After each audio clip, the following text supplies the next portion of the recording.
तो हाँ भाई चैंपियंस, क्या हाल है सबके। तो न्यूटन लॉज ऑफ मोशन का छठा लेक्चर आज, तो जिसमें हम करने वाले हैं फ्रिक्शन, स्टैटिक फ्रिक्शन क्या होता है, काइनेटिक फ्रिक्शन क्या होता है, और एंगल ऑफ रिपोज। ठीक है, सबसे इम्पोर्टेंट कंसेप्ट है ये फ्रिक्शन का, एंगल ऑफ रिपोज, और इन पे बेस्ट क्वेश्चन करेंगे ये। तो जो हम पहले 5 लेक्चर करवा चुके हैं तो उसको देख लो, नहीं देखोगे तब भी समझ में आएगा, कोई दिक्कत नहीं है इसमें। ठीक है, तो बढ़ेंगे हम अपने फ्रिक्शन से। तो व्हाट इज फ्रिक्शन। अगर हम बात करें फ्रिक्शन की डेफिनेशन की, तो फ्रिक्शन की डेफिनेशन क्या हो जाएगी। Friction is that cause which opposes the relative motion. तो friction is that cause which opposes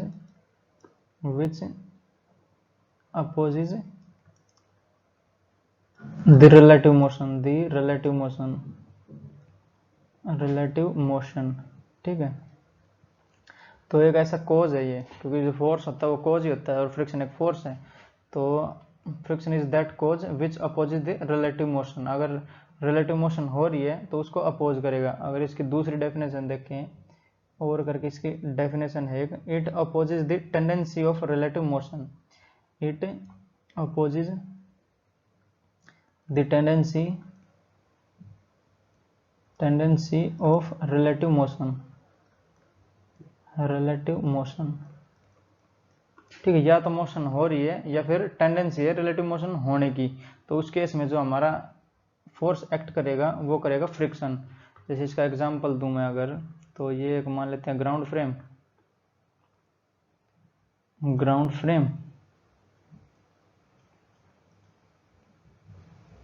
ठीक है, और इसके ऊपर रखा मैंने एक बॉक्स रखा है। ठीक है, बॉक्स को मैं नाम दे देता हूँ ए। ठीक है, और मान लेते हैं इसमें हमने एक फोर्स लगाया एफ, और जो इसका फोर्स लगाया तो इसका एक्सेलरेशन होना चाहिए जिस डायरेक्शन में फोर्स लगाया उस डायरेक्शन में। ठीक है,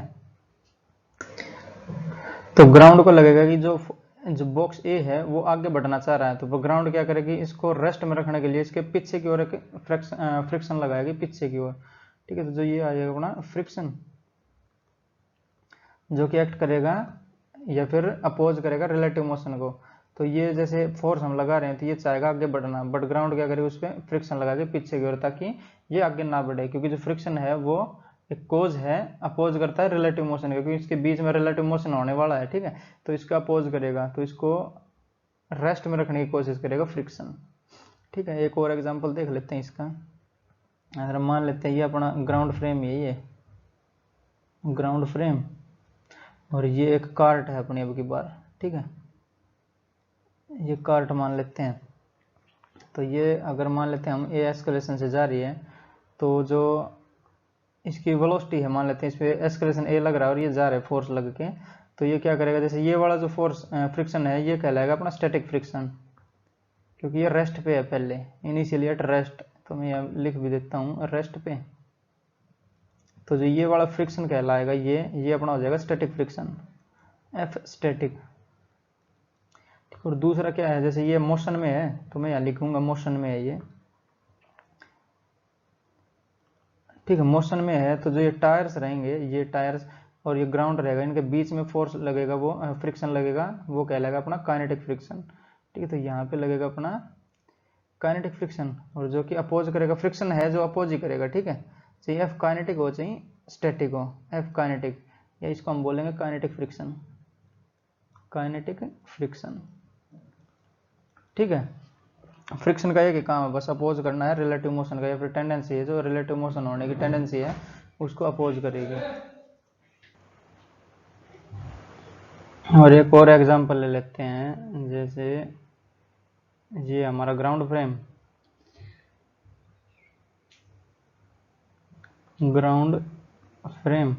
और ये मान लेते हैं एक ब्लॉक रखा है, ब्लॉक ए, और एक मान लेते हैं इस पे रखा है ब्लॉक बी, और ब्लॉक ए पे हमने फोर्स लगाया एफ।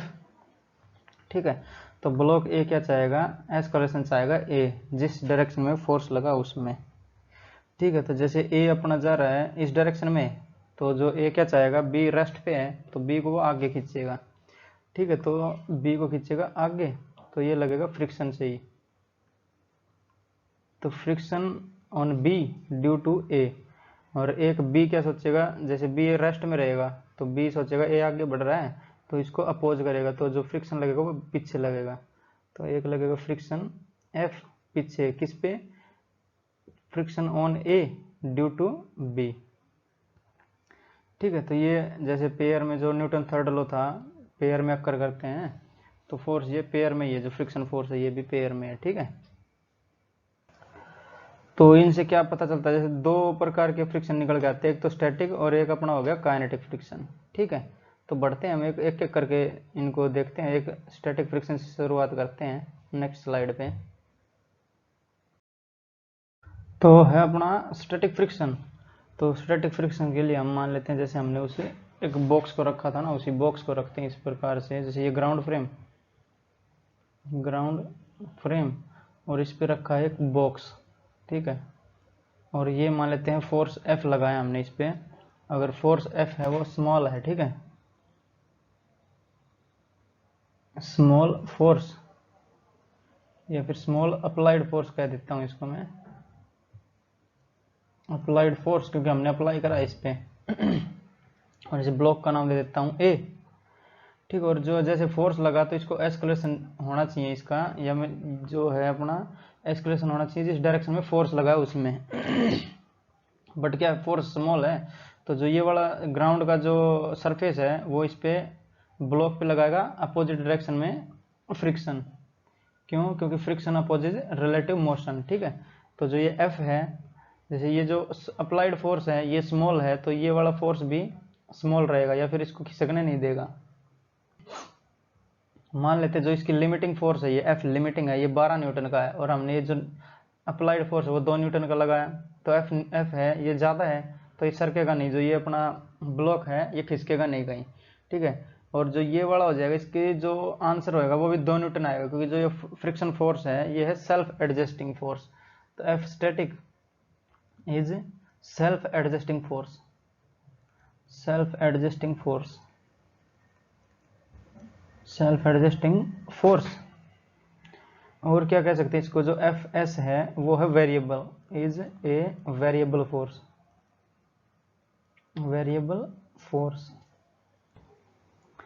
ठीक है, ये अपनी वैल्यू को चेंज करता रहेगा, जैसे ये मैंने माना था कितना 10 माना था ना, तो ये 2 रहा, तो ये इसकी जो फ्रिक्शन की वैल्यू है स्टैटिक फ्रिक्शन रहेगा।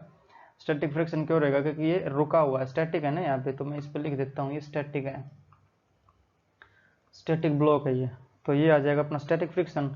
और 10 से क्रॉस कर जाएगा, मान लेते इसकी जो मैक्सिमम लिमिट है एफ की वो 10 न्यूटन है, और ये 10 से ज़्यादा कर दें, मान लें 12 कर दें, तो ये खिसक जाएगा फिर। ठीक है, तो ये स्टैटिक फ्रिक्शन हो गया। तो स्टैटिक फ्रिक्शन की जो वैल्यू है वो किस किस के होने चाहिए, एफ स्टैटिक वो होना चाहिए ग्रेटर देन इक्वल टू 0 के, और लेस देन इक्वल टू होना चाहिए एफ लिमिटिंग के। चूंकि जो ये एफ स्टैटिक है ये वेरिएबल फोर्स है, तो ये बीच में लाई करेगा किसके, एफ लिमिटिंग। जैसे एफ लिमिटिंग कितना यहाँ पे माना था हमने 10 और 12 लगाया तो खिसकेगा, इससे 10 से कम रहा तो ये 10 से कम ही रहेगा, अपनी वैल्यू को एडजस्ट करेगा ये। ठीक है, एफ स्टैटिक लिख देता हूँ मैं यहाँ पे, और जो इसकी वैल्यू होगी वो 0 से बड़ी या 0 के बराबर, जैसे ऐसे खड़ा है फोर्स नहीं लगाया तो इसका जो फ्रिक्शन है वो 0 ही रह जाएगा ना, और इससे बड़ा होना चाहिए एफ स्टैटिक, या जो लिमिटिंग है उससे छोटा है उसके बराबर हो सकता है। ठीक है,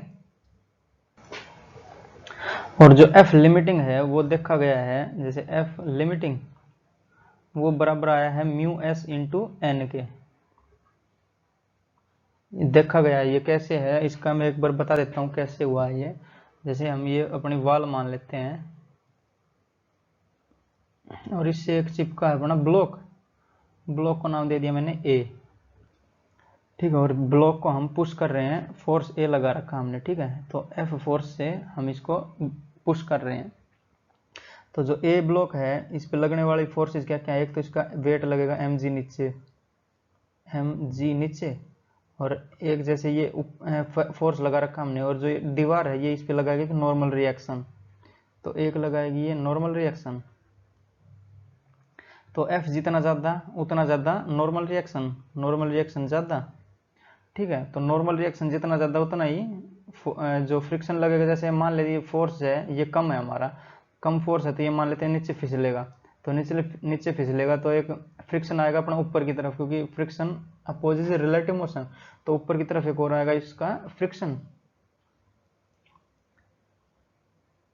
तो ये सरफेस पे ही लगेगा, ठीक है। ऐसे दिखने में ये अगल बगल दिख रहा है, बट ये सरफेस के अलोंग ही लगेगा, ये हो जाएगा अपना फ्रिक्शन।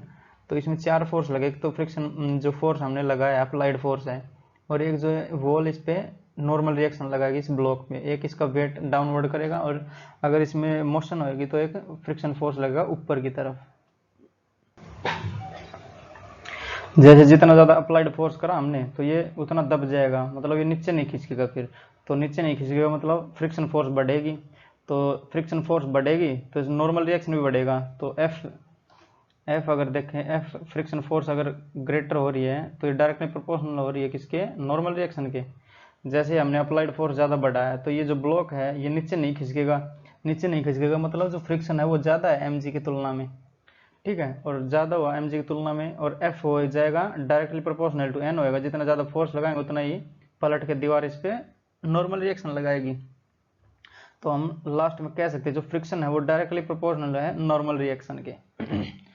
और जो इसका फ्रिक्शन, इसको काउंटर करने के लिए जो अपना डायरेक्टली प्रोपोर्शनल का साइन काउंटर करने के लिए आया म्यू, और इनटू हो जाएगा एन, और म्यू एस है यहाँ पे, ठीक है, क्योंकि जो फोर्स है वो लिमिटिंग है ना। तो ये म्यू कोफिशिएंट ऑफ फ्रिक्शन या फिर स्टैटिक फ्रिक्शन, को एफिशिएंट ऑफ फ्रिक्शन, ठीक है। अगर ये एफ लिमिटिंग हुआ तो ये म्यू एस हो जाएगा, अगर काइनेटिक हुआ तो यहाँ पे काइनेटिक हो जाएगा, ठीक है। तो ये मैंने लिखा है कोफिशिएंट ऑफ फ्रिक्शन है ये, तो मैं एस को हटा देता हूँ इसमें, ठीक है। जैसे जैसे ये चेंज होता रहेगा, काइनेटिक आएगा तो काइनेटिक हो जाएगा, और स्टैटिक हुआ तो यहाँ पे स्टैटिक लग जाएगा, ठीक है भाई। तो बढ़ेंगे अब काइनेटिक फ्रिक्शन की ओर। तो काइनेटिक फ्रिक्शन क्या है, जैसे कब लगेगा, ये लगेगा जब रिलेटिव मोशन हो उनके बीच में। तो when relative motion is present, when relative motion is present, ठीक है। जैसे मैंने उसका कार्ट का वो बताया था, एग्जांपल दी थी, जैसे ग्राउंड, ठीक है, फ्रेम, अगर ये ग्राउंड फ्रेम है और एक हमारे पास एक कार्ट है, तो कार्ट को मैं व्हील पे रख लेता हूँ, ठीक। तो ये अपना हो जाएगा कार्ट, और ये बढ़ रही है एस्केलेशन ए से इधर। तो जो नॉर्म फ्रिक्शन लगेगा वो कुछ लगेगा इस प्रकार, जैसे आगे बढ़ रही है तो फ्रिक्शन चाहेगा इसको अपोज करना, तो फ्रिक्शन लग जाएगा कुछ इस प्रकार से। और ये रहेगा काइनेटिक फ्रिक्शन, क्यों, क्योंकि बॉडी मोशन में ऑलरेडी, ठीक है। और जो काइनेटिक फ्रिक्शन रहेगा वो रहेगा अपना कांस्टेंट, क्यों रहेगा वो और बता देता हूँ। जैसे अगर मैं यहाँ पे लिखूँ तो kinetic friction will be constant, ठीक है। और जो एफ के हो जाएगा वो हो जाएगा अपना म्यू टाइम्स ऑफ एन, ठीक है। यहाँ पे म्यू के हो जाएगा, और वहाँ पे जो स्टैटिक फ्रिक्शन था वहाँ म्यू एस था। ये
तो क्वेश्चंस पे बढ़ने से पहले एक देख लेते हैं graph of friction versus applied force. तो इस पे क्या इसका ग्राफ बनेगा। जैसे अगर मैं जो एक्स एक्सिस और वाई एक्सिस बना लेता हूँ ग्राफ की, तो ये एक्स एक्सिस और ये वाई एक्सिस। तो वाई एक्सिस पे लिख लेता हूँ फ्रिक्शन। तो ये दोनों स्टैटिक एंड काइनेटिक दोनों हो सकते हैं, ठीक है।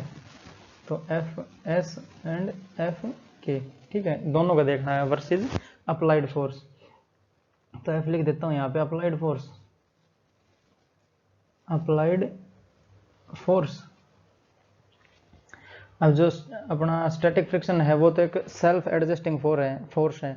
तो उसकी जो लिमिटिंग फ्रिक्शन लिमिटिंग वैल्यू रहेगी, मान लेते हैं यहाँ पे उसकी लिमिटिंग वैल्यू है, तो लिमिटिंग रहेगी, जितना फोर्स अप्लाइड करेंगे उतना दोनों में सेम रहेगा। जैसे जो फ्रिक्शन है स्टैटिक वो सेम वैल्यू ले लेगा जब इसकी लिमिटिंग फ्रिक्शन से कम वैल्यू रहेगी। तो ये बनेगा बिल्कुल स्ट्रेट लाइन बनेगा किसका अपना। तो मैं यहाँ पे बना देता हूँ इसकी स्ट्रेट लाइन यहाँ पे, ठीक है। ये 45 डिग्री का हो जाएगा स्ट्रेट लाइन में, ठीक है। तो ये बन जाएगा अपना एंगल 45 डिग्री का। मान लेते हैं यहाँ पे दो न्यूटन का लगाया, तो जो स्टैटिक फ्रिक्शन है वो भी 2 न्यूटन हो जाएगा। 4 का लगाया तो 4 हो जाएगा, 5 का लगाया तो 5 हो जाएगा। मान लेते हैं ये 10 है, तो 10 का लगाया तो यहाँ 10 हो जाएगा, ठीक है। एक रैंडम मान रहा हूँ इसकी वैल्यूज।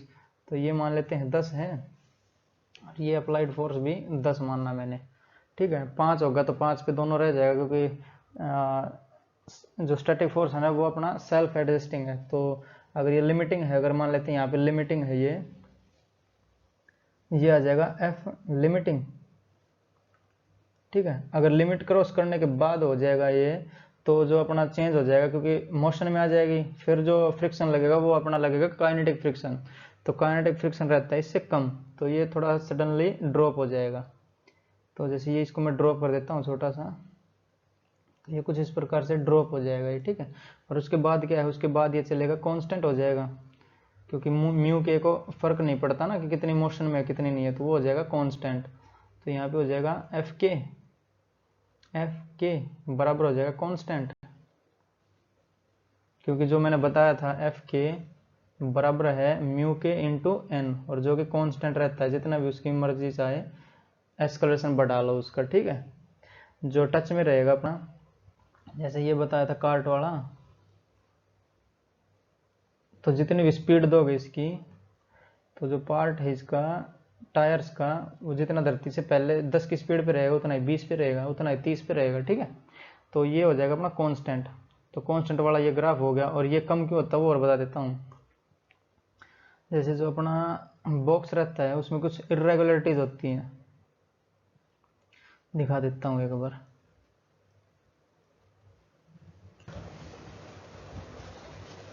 तो इरेगुलरिटीज दिखा देता हूँ इसमें कुछ इस प्रकार से, जैसे दांत निकल रहे रहते हैं ना, वैसी इरेगुलरिटीज रहती हैं इसमें। और ये मैं दिखा देता हूँ किसका, ग्राउंड का, ठीक है। ये है अपना ग्राउंड, और ये हो जाएगा अपना बॉक्स या फिर कार्ट, कुछ भी बोल सकते हैं इसको। तो जैसे इस पे हम फोर्स लगाएंगे, तो जो ये इसके दांत हैं इसके अंदर बैठ जाएंगे, तो इसको तोड़ने के लिए ज़्यादा फोर्स की ज़रूरत पड़ेगी, और उसके बाद ये है टूटने के बाद ये आसानी से चल सकते हैं। तो जैसे इसमें चलने लगेगा तो इसमें काइनेटिक आ जाएगी, या फिर जो काइनेटिक फ्रिक्शन लगने लग जाएगा, क्योंकि मोशन में आ जाएगा ना ये टूटने के बाद। मान लेते हैं अगर यहाँ पे हम फोर्स एफ से अप्लाई कर रहे हैं, तो अगर ये स्टैटिक है तो इसको जो शुरू में जो दांत हैं इसके आपस में बैठ जाएंगे, या उनको तोड़ने के लिए ज़्यादा फोर्स की ज़रूरत पड़ेगी। तो जो ये स्टैटिक हो जाएगा, तो जो ये बड़ा फ्रिक्शन लगेगा इसके अपोजिट में लगेगा, तो वो ज़्यादा हो जाएगा फिर इस केस में एफ स्टैटिक, ये ज़्यादा हो जाएगा, ठीक है। क्यों? क्योंकि इसको तोड़ने के लिए, जो इसके दांत तोड़ने के लिए ज़्यादा फोर्स की रिक्वायरमेंट पड़ रही है, ठीक है। और उसके बाद ये आ जाएगा मोशन में आ जाएगा, तो ये सारे स्मूथ हो जाएंगे इसके, जो ये दांत मान लो इनको, तो ये सारे स्मूथ हो जाएंगे। उसके बाद इरेगुलरिटीज मिलेगी नहीं, और ये बॉडी अच्छे से मूव करने लगेगी, ठीक है। तो मूव करने के बाद आता है अपना काइनेटिक फ्रिक्शन, ठीक है। तो ये काइनेटिक फ्रिक्शन कम हो जाता है, इसलिए जो ये वाला है ये ड्रॉप हुआ है थोड़ा, और उसके बाद ये हो जाएगा कांस्टेंट, ठीक है। तो सारा बता दिया कांस्टेंट क्यों होता है, कम क्यों होता है, ठीक। तो अब बढ़ते हैं इसके क्वेश्चंस की ओर। तो इजी चैप्टर है, इजी कंसेप्ट है, क्वेश्चंस की ओर बढ़ते हैं इसके। जैसे क्वेश्चन दिया हमें जो ये कार्ट है ये चल रही है, 10 न्यूटन का फोर्स लगा रखा है इस पे, और जो इसका म्यू के है kinetic friction of constant of kinetic friction, ठीक है। तो ये है 0.2। 0.2 क्या है, इसकी यूनिट कुछ नहीं होती। जैसे एफ के बराबर हो जाएगा म्यू और इंटू एन। तो नॉर्मल रिएक्शन भी एक फोर्स है और फ्रिक्शन भी एक फोर्स है, तो इसकी यूनिट दोनों कट जाएंगी, तो म्यू के क्या हो जाएगा अपना म्यू के की यूनिट लेस हो जाएगा ना ये, और इसमें दिया अपना 0.2, ठीक है, यूनिट लेस, ठीक है भाई। तो इसका हमें फाइंड करना है friction and acceleration of the cart. जैसे ये इधर बढ़ रही है आगे, जैसे 10 न्यूटन का फोर्स लग रहा था, इधर ही आगे बढ़ रही है, और जो फ्रिक्शन लगेगा वो कुछ लगेगा पीछे की ओर।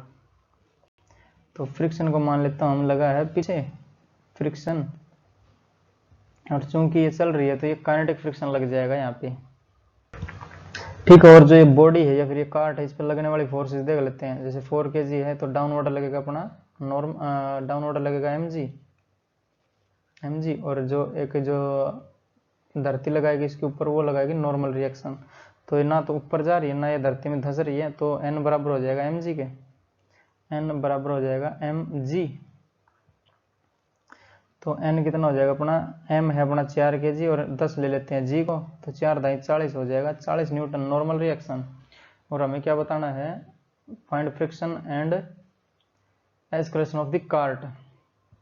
तो f काइनेटिक निकालना है ना, तो म्यू के और इंटू n हो जाएगा ये। तो म्यू के कितना है 0.2 और इंटू 40, तो जो f के हो जाएगा वो हो जाएगा 8 न्यूटन, ठीक है। ये अपना हो जाएगा आंसर इसका एफ के का। जैसे मान लेते हैं अगर हमें नहीं पता होता कि ये मोशन कर रही है कि नहीं कर रही है, तो हम पहले एफ के निकालते हैं, या फिर एफ स्टैटिक फ्रिक्शन निकालते हैं, या फिर एफ लिमिटिंग निकालते हैं। तो एफ लिमिटिंग क्या है, जो म्यू के है, और एफ लिमिटिंग है म्यू एस इंटू एन हो जाता है वो, ठीक है। जैसे आगे वाला जो एग्जाम्पल है उसमें मैंने लिया है ये वाला, अगर नहीं पता हो कि मोशन कर रही है कि नहीं, तो इस क्वेश्चन में दिया था ये पहले मोशन कर रही है, ठीक है, मोशन में है ये वाली जो कार्ट है वो। तो म्यू क्या हो जाएगा अपना 8 न्यूटन, और अब हमें निकालना है एक्सेलरेशन। तो एक्सेलरेशन कैसे हो जाएगा, 10 न्यूटन आगे 8 पीछे है, ठीक है। तो 10 आगे 8 पीछे, तो जो नेट फोर्स हो जाएगा एफ नेट बराबर हो जाएगा m इंटू ए, ठीक है। तो एम ए वाला फॉर्मूला लग जाए, physical to M, F net कितना है 10 - 8 यानी 2 न्यूटन का, और बराबर हो जाएगा 4 kg और इंटू एक्सेलरेशन। तो जो एक्सेलरेशन आएगा ये 4 kg है ना, तो यहाँ पे kg लिख रहा हूँ मास की जगह, तो ए बराबर हो जाएगा 0.5 और मीटर पर सेकंड स्क्वायर, 0.5 मीटर पर सेकंड स्क्वायर, ठीक है। जैसे 2/4 हो जाएगा 0.5, एक्सेलरेशन लिखा दिया न्यूटन पर kg, ठीक है, न्यूटन पर kg यानी मीटर पर सेकंड स्क्वायर, तो ये हो जाएगा 0.5 मीटर पर सेकंड स्क्वायर, इसका आंसर हो जाएगा अपना। फ्लक्चुएशन ज़्यादा हो रही है आज तो लेक्चर में, बढ़ेंगे नेक्स्ट क्वेश्चन पे। तो नेक्स्ट क्वेश्चन दिया हमें, ब्लॉक इज इन मोशन, पहले दे दिया ऑलरेडी पिछले वाले की तरह ही, ठीक है। तो ये ब्लॉक मोशन में है, तो म्यू के दिया हमें 0.3। तो इसका सोल्यूशन, तो जैसे मोशन में है आगे की ओर, तो फ्रिक्शन लगेगा पीछे, तो ये लगा दिया मैंने फ्रिक्शन। ये काइनेटिक लगेगा क्योंकि मोशन में है, और काइनेटिक एक कांस्टेंट फोर्स है, तो एफ के बराबर हो जाएगा म्यू के इंटू एन।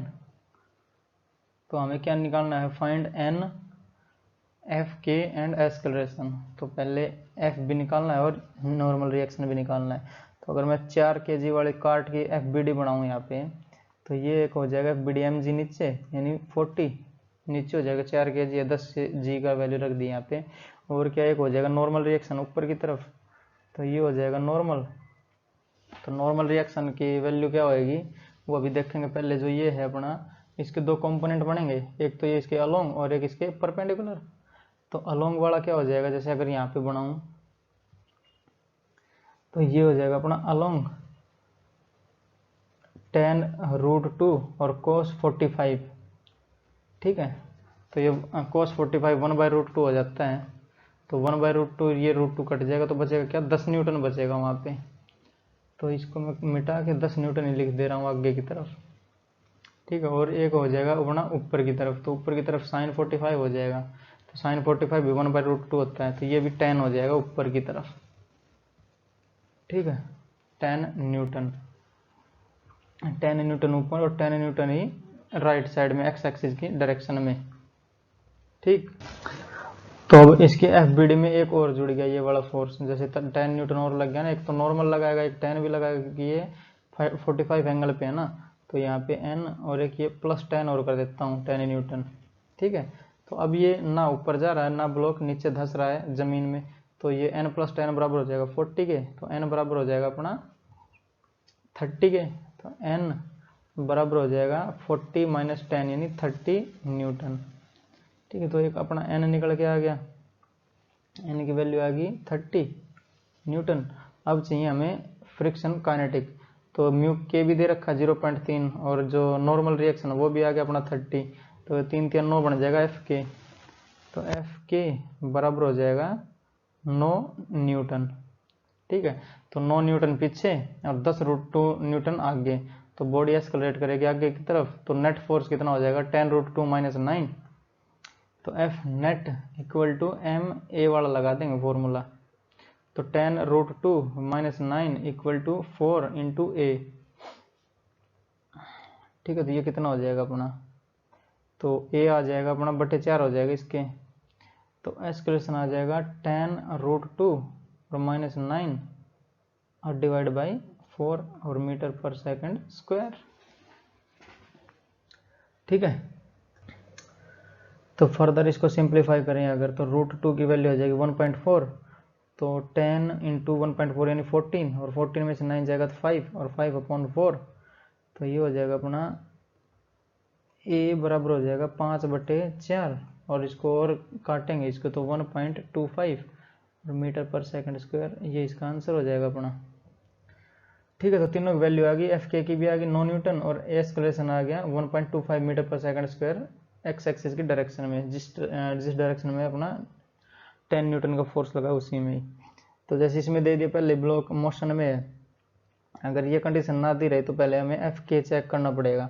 अगर एफ के इससे कम है, जैसे अप्लाइड फोर्स से कम हुआ, तो जो अपनी बॉडी है फिर जो ब्लॉक है वो मोशन करेगा। अगर जो अप्लाइड फोर्स कम हुआ फ्रिक्शन से, तो वो रेस्ट में रहेगा, और जो फ्रिक्शन की वैल्यू होगी वो सेल्फ एडजस्टिंग है, तो जितना ये आगे फोर्स लगाया था वो कम रह गया था किससे, फ्रिक्शन स्टैटिक से, तो अपने जो आंसर होएगा वो जितना अप्लाइड फोर्स है उतने के बराबर ही आ जाएगा, क्योंकि जो स्टैटिक फ्रिक्शन है वो अपना सेल्फ एडजस्टिंग है, ठीक है, अपनी वैल्यू को एडजस्ट कर लेगा वो, ठीक है। बढ़ेंगे नेक्स्ट क्वेश्चन पे। क्वेश्चन दिया हमें, find friction force and acceleration if motion is there, ठीक है। एक्सक्लेशन ऑफ ब्लॉक, जैसे ब्लॉक है उस पर 20 न्यूटन का फोर्स लगा आगे की तरफ, और इसमें दिया दोनों μs भी दिया और μk भी दिया है, तो हमें पहले पता नहीं है मोशन होएगी कि नहीं इस ब्लॉक में, तो वो हमें पहले पता करना पड़ेगा, ठीक है। तो सोल्यूशन इसका, तो अगर 4 kg की बीडी बनाए तो 4 kg पे एक डाउनवर्ड फोर्स रहेगा 4g यानी 40, और एक रहेगा नॉर्मल रिएक्शन ऊपर, तो ना तो ये ब्लॉक जमीन में धंस रहा है ना हवा में उड़ रहा है, तो नॉर्मल रिएक्शन बैलेंस करेगा 40 को, ठीक है। तो n की वैल्यू अपने पास हो जाएगी 40 न्यूटन, ठीक है। और क्या है, और हमें एक बार जो लिमिटिंग फ्रिक्शन है उसकी वैल्यू निकालनी पड़ेगी, क्योंकि ये आगे बढ़ रहा है तो फ्रिक्शन लगेगा इसके अपोजिट में, ठीक है, तो इधर लगेगा फ्रिक्शन, तो यहाँ पे हो जाएगा अपना फ्रिक्शन। और एक बार लिमिटिंग देख लेते हैं, मान लें मैक्सिमम कितना फोर्स लग सकता है इस पे, तो एफ लिमिटिंग निकालेंगे पहले यहाँ पे, तो एफ लिमिटिंग हो जाएगा अपना μs और इंटू n, तो μs कितना है 0.6 है और n कितना है अपना 40, ठीक है।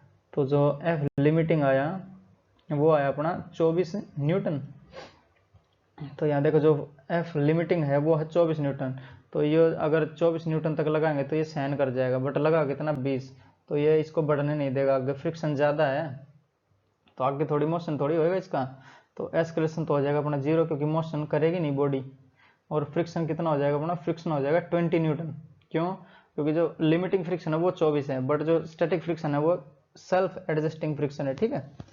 तो सेल्फ एडजस्ट करेगा अपनी वैल्यू को, जितना मैक्सिमम कितना 20 है तो 20 तक ही रखेगा अपनी वैल्यू को भी, वो चेंज क्यों करेगा, ज़्यादा क्यों लेगा। तो अगर मान ले ज़्यादा लेगा ये तो बॉडी पीछे चलनी चाहिए, बट ऐसा होता थोड़ी है। तो ये जो है म्यू एस वो अपना static mu correction F S जो स्टैटिक फ्रिक्शन है वो है सेल्फ एडजस्टिंग, तो उसकी वैल्यू हो जाएगी 20 न्यूटन। ठीक है, ये अपने आंसर होंगे, ना कि 24 न्यूटन। ठीक है, और एस्केलेशन हो जाएगा अपना 0। तो ये अपने दोनों आंसर हो जाएंगे इसके। तो बढ़ेंगे नेक्स्ट अपना एंगल ऑफ रिपोज की तरफ। ठीक है, तो अब अपना एंगल ऑफ रिपोज। तो एंगल ऑफ रिपोज एक ऐसा एंगल है जिस पर अगर कोई इंक्लाइंड पे कोई चीज रखी है तो वो फिसलना स्टार्ट कर दे। ठीक है, या फिर टेंडेंसी हो जाए उसके फिसलने की। ठीक है, तो ये हो जाएगा अपना एंगल ऑफ रिपोज। तो अगर इसकी डेफिनेशन लिखें हम तो angle of repose, angle of repose, angle of repose is that angle, that maximum angle of any inclined plane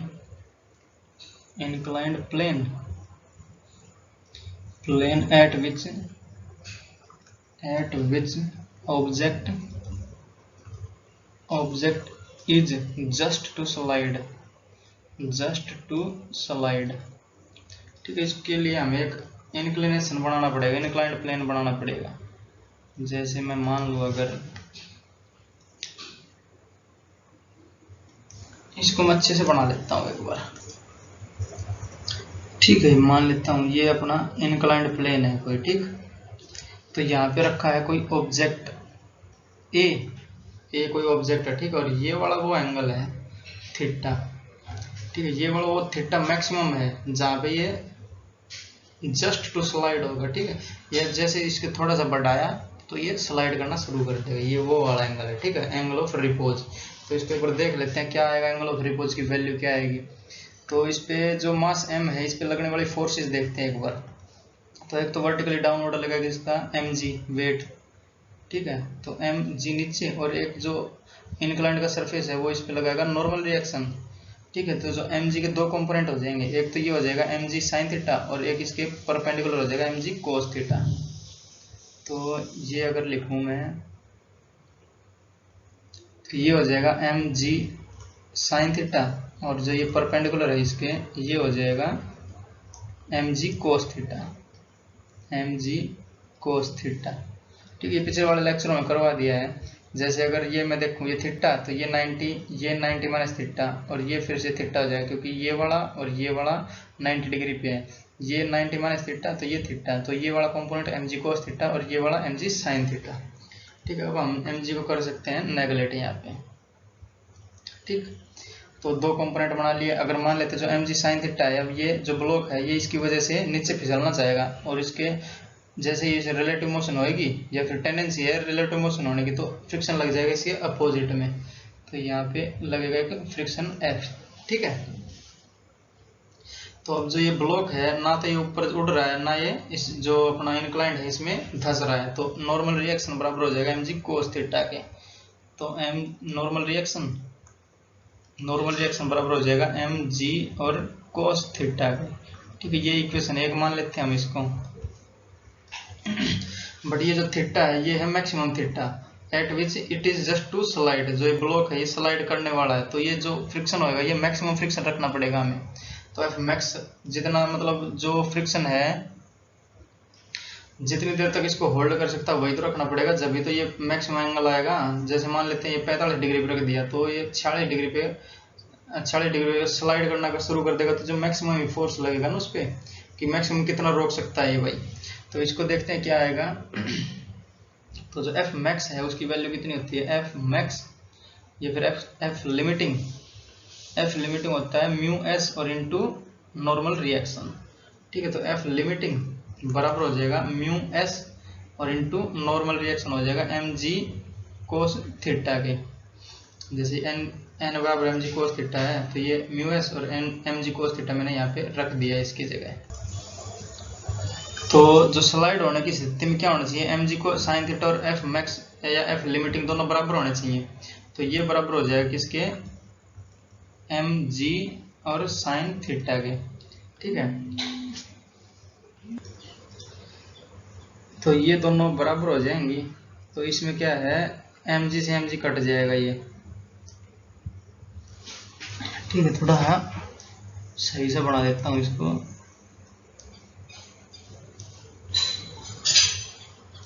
जैसे एम जी से एम जी कटा, एम जी से एम जी, और बचा क्या अपना म्यू एस बचेगा कितना, टेन थीटा के बराबर, क्योंकि जो कोस थीटा है ये वाला ये जाएगा उधर, तो साइन थीटा अपना कोस थीटा टेन थीटा, तो थीटा कितना हो जाएगा अपना, थीटा बराबर हो जाएगा टेन इनवर्स और म्यू एस स्टैटिक, ठीक। तो थीटा क्या है, ये मैक्सिमम थीटा है ना, और इसी को बोलेंगे हम angle of repose, angle of repose, ठीक है। तो ये मैक्सिमम है, क्यों, क्योंकि जो ये फ्रिक्शन हमने लिमिटिंग लिया है, तो ये मैक्सिमम फ्रिक्शन लिया है, तो ये वाला एंगल भी मैक्सिमम ही होएगा।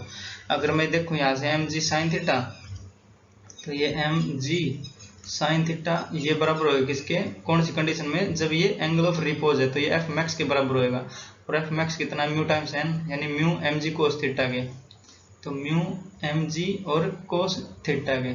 अगर मान लेते हैं थीटा छोटा है, थीटा स्मॉल, तो साइन थीटा भी स्मॉल रहेगा, जैसे साइन जीरो जीरो, और कोस थीटा बढ़ जाएगा, कोस थीटा हो जाएगा बड़ा, जैसे कोस जीरो करेंगे तो 1 हो जाएगा, तो वो बड़ा हो जाएगा। तो जैसे ये छोटा, ये वाला छोटा हुआ, ये बड़ा हुआ, तो जो फ्रिक्शन है ये ज़्यादा रहेगा, और ये छोटा फोर्स रहेगा, तो इसको गिरने नहीं देगा फ्रिक्शन, तो ठीक है। तो ये रहेगा स्टेबल में। जैसे हम थीटा बढ़ाएंगे, ये थीटा बढ़ा, तो जैसे ये ऊपर उठ जाएगा, तो ये गिरना स्टार्ट हो जाएगा। जैसे थीटा बढ़ा, साइन थीटा बढ़ जाएगा, साइन थीटा बढ़ जाएगा, और कोस थीटा घट जाएगा। जैसे अगर इसका एग्जांपल भी दूंगा, थीटा बढ़ा तो साइन थीटा बढ़ेगा और कोस थीटा घटेगा, ठीक है। जैसे मान लेते हैं 90 कर ले यहाँ पे, तो साइन 91 हो जाएगा, कोस 90 हो जाएगा 0। थीटा बढ़ा तो साइन बढ़ा और कोस घटा, तो जो ये वाला बड़ा फोर्स हो जाएगा, क्योंकि साइन थीटा बड़ा हो जाएगा और ये हो जाएगा छोटा, तो ये अपनी तरफ इसको खिसका लेगा, ठीक है। तो ये स्लाइड करना शुरू हो जाएगा यहाँ पे, समझे। तो जो ये वाला फ्रिक्शन है ये स्टैटिक ही लगेगा, क्यों, क्योंकि ये ब्लॉक है ना, स्टैटिक था पहले, रुका हुआ है ना अपना, तो ये स्टैटिक लगेगा, मैक्सिमम स्टैटिक, और ये हो जाएगा म्यू एस स्टैटिक वाला, ठीक है, जो पिछले समझा दिया जो। तो बढ़ेंगे नेक्स्ट इनके क्वेश्चंस की ओर, इतना ही था कंसेप्ट। तो ये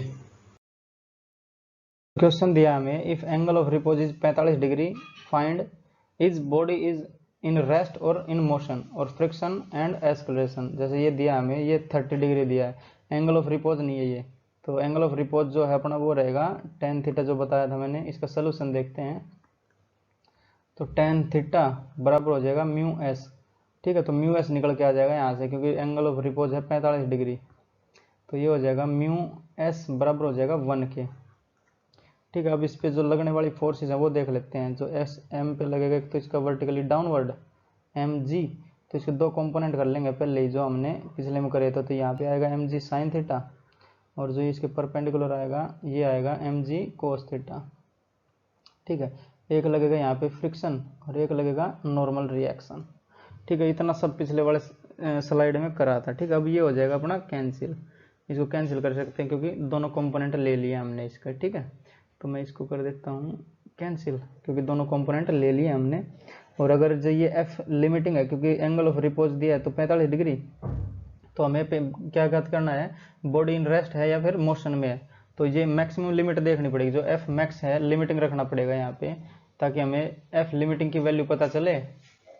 एफ लिमिटिंग ये बराबर क्या हो जाएगा, म्यू टाइम्स ऑफ एन, और ये एस लिखा जाएगा, क्योंकि जो पहले था ये मोशन में नहीं था ना, रेस्ट पे था ये, तो रेस्ट पे था, तो एफ लिमिटिंग बराबर म्यू एस इंटू एन, और म्यू एस की वैल्यू आ गई अपने पास 1, तो एफ लिमिटिंग बराबर हो जाएगा 1 इंटू नॉर्मल रिएक्शन। तो जैसे ये वाला नॉर्मल रिएक्शन बराबर हो जाएगा एम जी कोस थीटा, क्यों, क्योंकि ना तो ये नीचे इस इंक्लाइन में धस रहा है और ना ये हवा में है, ठीक है। तो ये हो जाएगा अपना एम जी और कोस थीटा, थीटा कितना है यहाँ पे 30 डिग्री है, तो एफ लिमिटिंग बराबर हुआ अपना एम जी और कोस 30 होता है √3/2, तो यहाँ पर लिख दिया √3/2, ठीक है। तो एफ लिमिटिंग को हम बॉक्स में लिख लेते हैं अपना, क्योंकि एफ लिमिटिंग की ज़रूरत है ना हमें, और जो अपना ये वाला फोर्स है, जो इसको खींचने वाला फोर्स है, वो है mg sine theta. Sine theta यानी साइन 30 डिग्री, तो साइन 30 होता है 1/2। तो जो खींचने वाली फोर्स है F मान लेता हूँ इसको, ठीक है, वो कितनी है, वो है mg और साइन 30 डिग्री।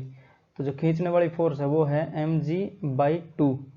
ठीक है, तो ये F ये वाली फोर्स खींचने वाली कम है, जैसे mg/2 है यहाँ पे, और यहाँ पे √3/2 है, मतलब ये ज़्यादा है, जो फ्रिक्शन है ये बड़ा है, मतलब ये ग्रेटर है।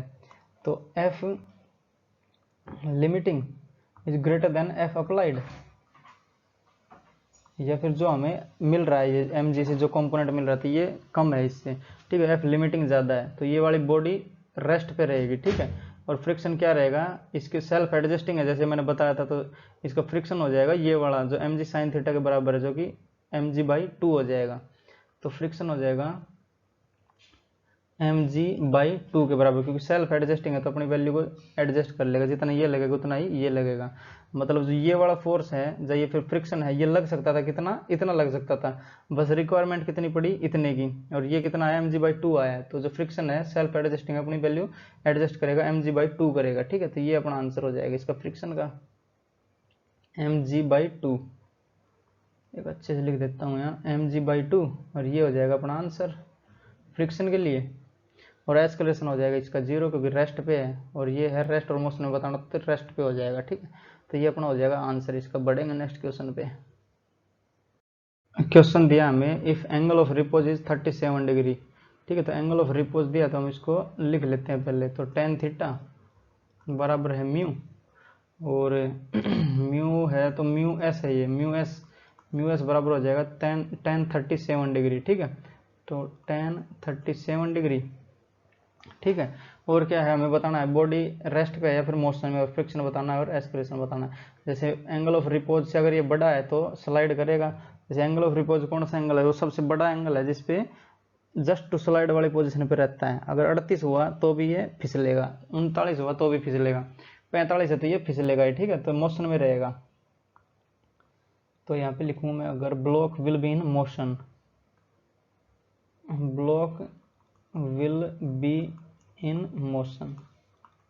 ठीक है, तो पहले वाले का आंसर तो हो जाएगा अपना मोशन में रहेगा। ठीक है, हमें फ्रिक्शन और बताना है, तो इस पे लगने वाली फोर्सेस देखते हैं एक बार। तो mg इसका नीचे, mg डाउनवर्ड, और ये वाला कंपोनेंट इसका हो जाएगा mg साइन थीटा। ठीक है, mg साइन थीटा, और एक फ्रिक्शन लगेगा ऊपर फ्रिक्शन, और एक लगेगा नॉर्मल रिएक्शन, और जो कंपोनेंट ये बना है इसका, तो ये वाला कंपोनेंट हो जाएगा mg कोस थीटा।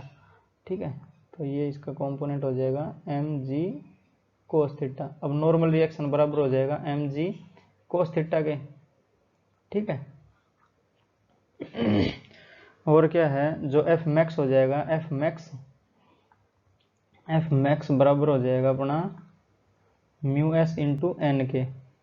करेक्शन, जैसे ये अब क्या है, ये कर रहा है अपना स्लाइड करने लग गया ना, क्योंकि मोशन में आ गया, तो यहाँ पे एफ मैक्स नहीं लगेगा, एफ स्टैटिक काइनेटिक लगेगा यहाँ पे। तो यहाँ पे यही इसमें एफ काइनेटिक लगेगा। एफ काइनेटिक बराबर हो जाएगा म्यू के और इंटू एन। ठीक है, एफ काइनेटिक, क्योंकि अब ये मोशन कर रहा है ना, रेस्ट पे नहीं रहा ना, क्योंकि ये जो है अपना एंगल बड़ा दे दिया ना इससे, एंगल ऑफ रिपोज से, तो ये मोशन करेगा नीचे। तो जो पहले वाला का आंसर है मोशन करेगा, और फ्रिक्शन क्या हो जाएगा, म्यू के और इंटू एन। एन की वैल्यू रखेंगे हम mg कोस थीटा, तो एफ काइनेटिक आएगा यहाँ पे, बराबर हो जाएगा म्यू के और into M G cos theta, cos 45 यानी 1/√2। ठीक है, तो ये अपना हो जाएगा फ्रिक्शन काइनेटिक वाला। ठीक है, आंसर। और एस्केलेशन बताना हमें, तो एस्केलेशन जिस डायरेक्शन में ये गिर रहा है, एफ नेट बराबर लगा देंगे हम एम ए के, तो एफ नेट बराबर हो जाएगा M A, F is equal to M A वाली। ठीक है, एफ नेट कितना है, एफ नेट जैसे ये डाउनवर्ड आ रहा है तो ये बड़ा फोर्स रहेगा, ये छोटा फोर्स रहेगा, तो M G sine theta minus F, तो एम जी साइन थीटा और माइनस का एफ बराबर हो जाएगा एम ए के। ठीक है, अब जो ये एफ है, ये एफ के है, तो एफ के की वैल्यू कितनी हो जाएगी, म्यू के mg/√2 हो जाएगा ये। तो यहाँ पे लिखूंगा मैं, अगर mg साइन थीटा यानी साइन 45 यानी √2, और माइनस का म्यू के और एम जी बाई रूट 2 और इज इक्वल टू हो जाएगा एम ए।